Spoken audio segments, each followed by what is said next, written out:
Bismillahirrahmanirrahim. Assalamualaikum warahmatullahi wabarakatuh. Baiklah, di sini saya perwakilan dari kelompok 3 akan menjelaskan poin yang pertama, yakni aliran konservatif atau al-muhafiz.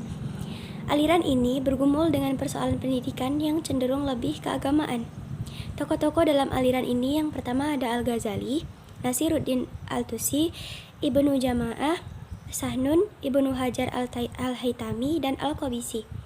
Menurut Al-Ghazali, beliau mengklasifikasikan ilmu berdasarkan pembidangannya, yaitu ada dua. Yang pertama ilmu syariah dan yang kedua ada ilmu ghairu syariah. Sedangkan klasifikasi ilmu berdasarkan status ilmu mempelajarinya, Al-Ghazali juga membagikannya menjadi dua. Yang pertama ilmu yang fardu ain dan yang kedua ada ilmu yang fardu kifayah. Pada pola umum pemikiran Al-Ghazali dalam pendidikannya antara lain, kegiatan menuntut ilmu tiada lain berorientasi pada pencapaian ridha Allah, teori ilmu ilhami sebagai landasan teori pendidikannya, dan diperkuat dengan 10 kode etik peserta didik. Tujuan agamai merupakan tujuan puncak kegiatan menuntut ilmu. Pembatasan ter-al-ilm hanya pada ilmu tentang Allah Subhanahu wa Ta'ala. Baiklah, saya Tania Tri Atika akan melanjutkan pada pemaparan materi berikutnya, yaitu tentang aliran religius rasional. Nah, Ikhwan Al-Safa, salah satu representasi dari aliran religius rasional, merumuskan ilmu dengan mengatakan, ketahuilah bahwa ilmu adalah gambaran tentang sesuatu yang diketahui pada benak atau jiwa orang yang mengetahui. Lawan dari ilmu adalah kebodohan, yaitu tiadanya gambaran yang diketahui pada jiwanya. Dan ketahuilah bahwa jiwa para ilmuwan secara real aktual berilmu, sedangkan jiwa para pelajar itu berilmu secara potensial. Belajar dan mengajar tiada lain adalah mengaktualisasikan hal-hal potensial, melahirkan hal-hal yang terpendam dalam jiwa. Nah, aktivitas seperti itu bagi guru dinamakan dengan mengajar, dan bagi pelajar dinamakan dengan belajar. Nah, dalam rumusan formulatifnya terungkap dasar-dasar teori pengajaran yang mana Ikhwan Al-Safa ini menempatkan filsafat di atas agama. Mereka mengharuskan filsafat menjadi landasan agama yang dipadukan dengan ilmu. Kesimpulan ini didukung dengan pendapat mereka dalam bidang agama agar cocok dengan tingkatan nalar orang Arab Baduy yang berkebudayaan bersahaja.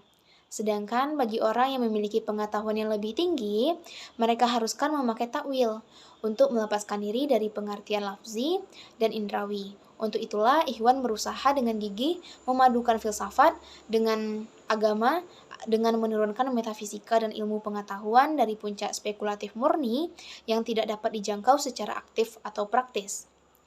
Jiwa pelajar adalah berilmu atau mengetahui secara potensial, artinya berkesiapan untuk belajar atau menurut istilah pendidikan sekarang educable atau kesiapan ajar.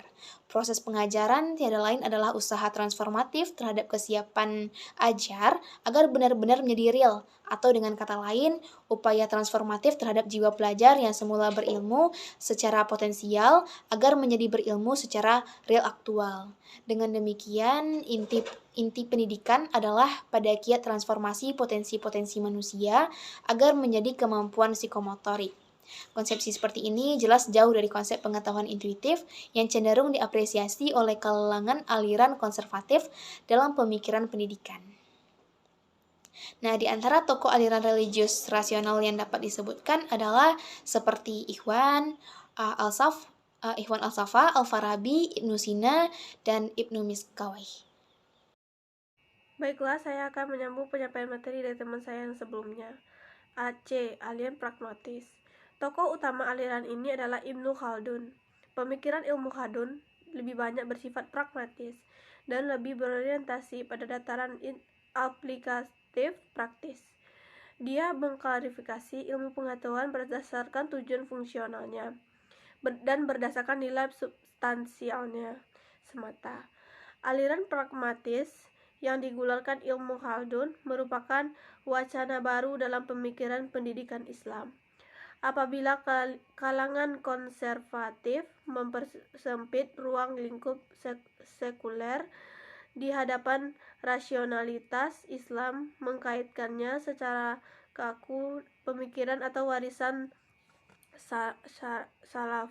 Sedangkan kalangan rasional dalam sistem pendidikan atau program kuliner berpikiran idealistik sehingga memasukkan semua disiplin keilmuan yang dianggap substantif bernilai.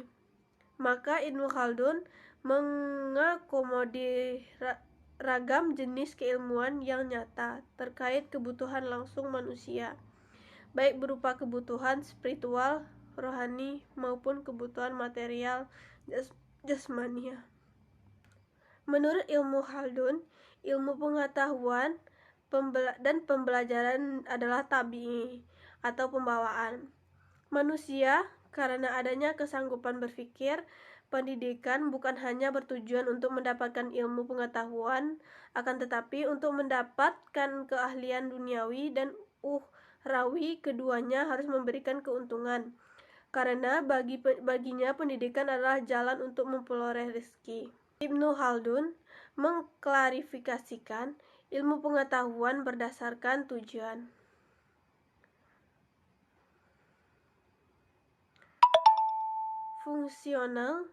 Fungsionalnya dan berdasarkan sumbernya. Berdasarkan tujuan fungsionalnya yaitu 1.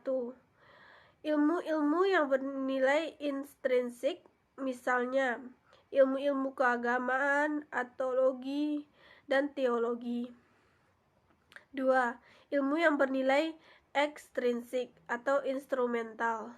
Bagi ilmu intrinsik misalnya kebahasa Araban, bagi ilmu syar'i, dan logika bagi ilmu filsafat.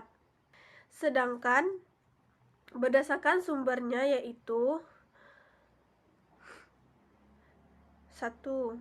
Ilmu uqliyah atau intelektual, yaitu ilmu yang memperoleh manusia dari alah pikir rasio, yakni ilmu matik atau logika, ilmu alam, teologi, dan ilmu matematik. 2. Ilmu nakliyah, yaitu ilmu yang diperoleh manusia dari hasil transmisi dari orang terdahulu, yakni ilmu hadis, ilmu fikih, ilmu kebahasa Araban, dan lain-lain. Menurut Ibnu Khaldun, ilmu pendidikan bukanlah sesuatu aktivitas yang semata-mata bersifat pemikiran dan